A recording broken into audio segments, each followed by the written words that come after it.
Alright, Keegan, so this was the last turn we filmed yesterday, and there's a couple things for us to look for here, so let's go ahead and watch it full speed first.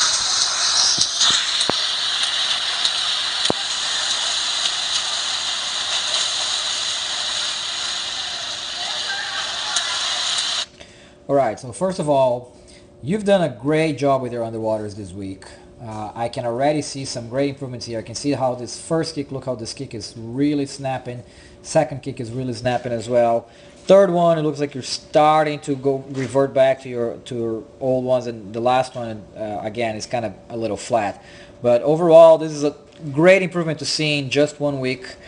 You were trying to learn a new motor pattern, so it's going to take a lot longer than 1 week. I can tell it's going to take at least another 2 to 3, maybe even 4 weeks before we're seeing the types of kickouts that we're looking for, and especially seeing them on a consistent basis. But overall, great job. Just keep going at it.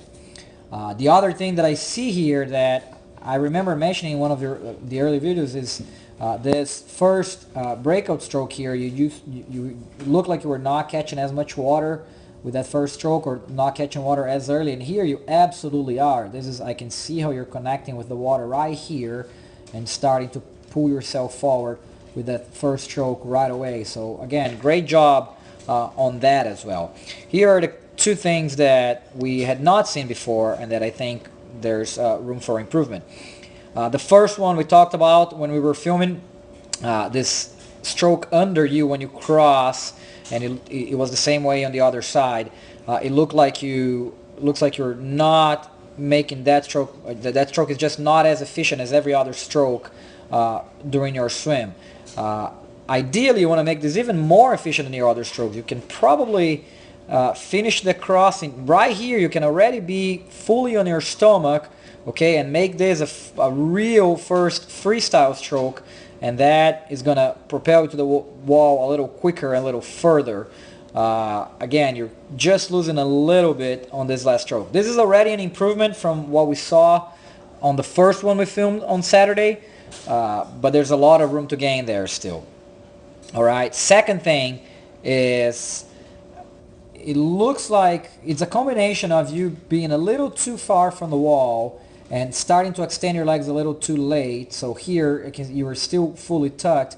So by the time you start extending your legs, you already completed your turn, and as a result, you're going to end up putting your feet a little low on the wall, and you can see how you're a little really flat pushing off the wall. Ideally, you want to be pushing off the wall deep. That gets you under the wake of water that you brought with you into the wall, and allows you to get better push-off and kickouts.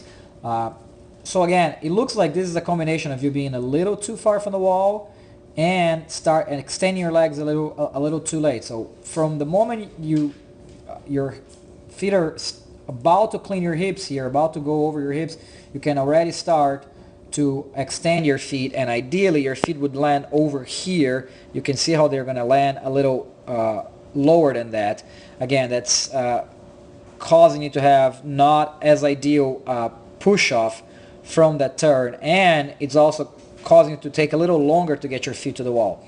So again, two things that we had not seen before, that there looks like there's more room for improvement, but I will repeat this. You've done a great job working on your underwaters, and if I were to pick just one thing to improve on, I'd say continue to work on that until we make that change permanent before we work on anything else. I do think, though, you're capable of improving on one or two things more at the same time.